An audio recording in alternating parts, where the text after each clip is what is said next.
here today to talk to you about something you do not want to hear about. Something I wish to God I was not here talking about. Something I thought that myself and my family were completely safe from. Last April, my son Cody killed himself.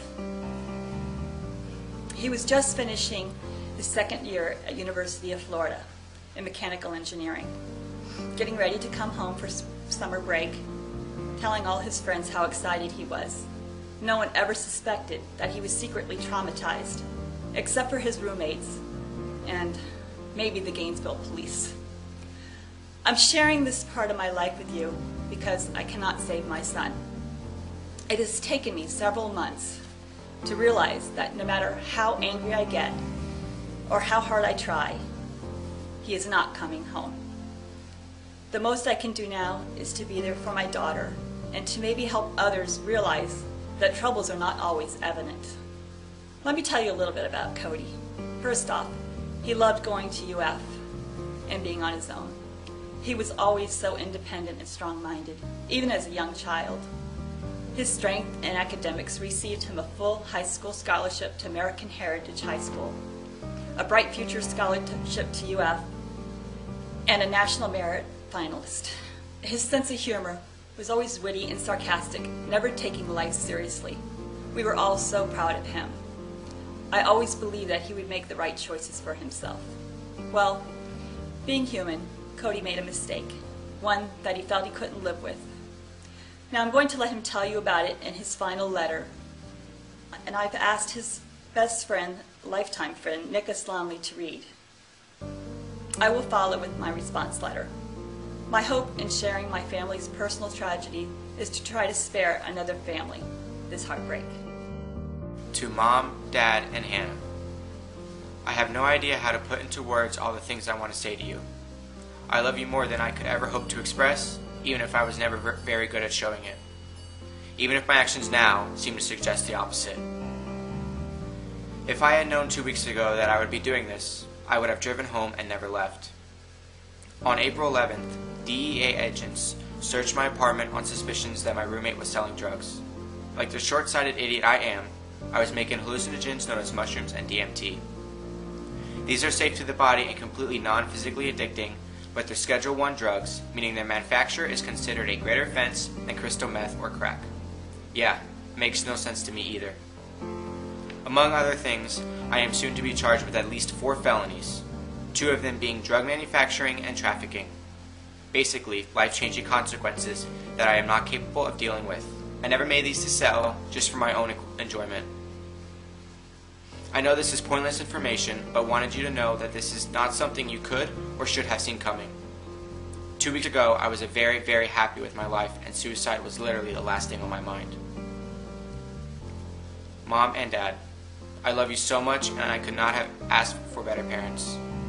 You gave me a special and beautiful life, and were there for me through all my ups and downs.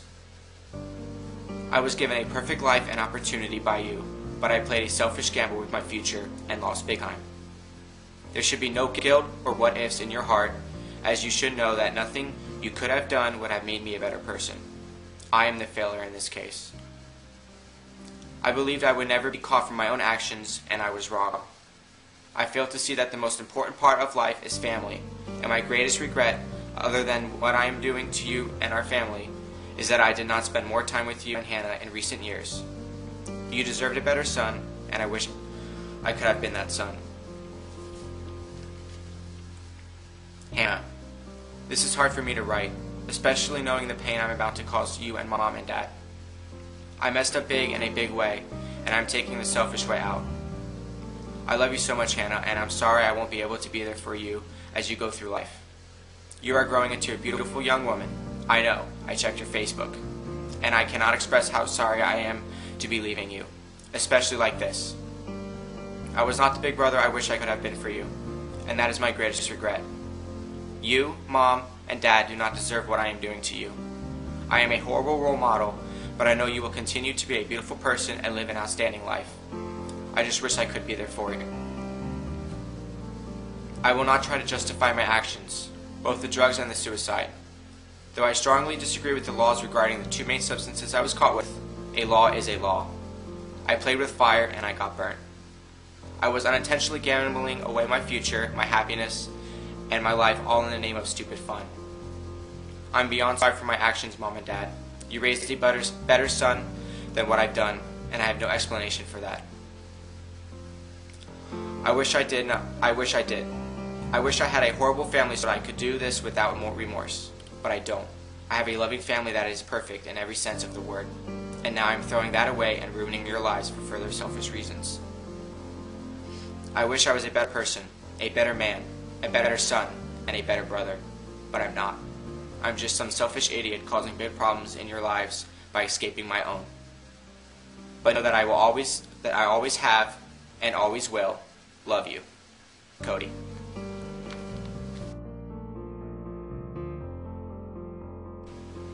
Dear Cody, I want you to know that I forgive you for taking your precious life away from us.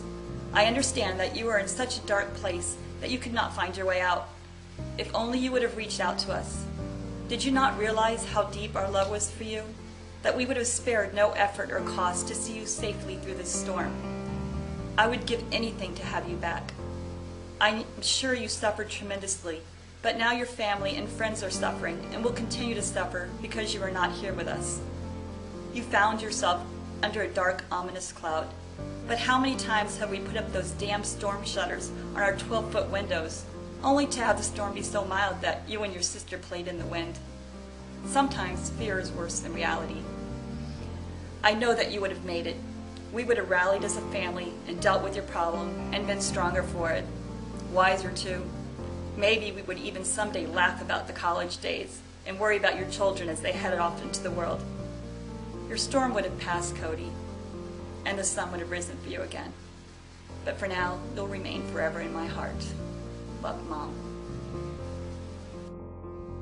Hello, my name is Jackie Rosen, and I'm the Executive Director and CEO of the Florida Initiative for Suicide Prevention, or FISP.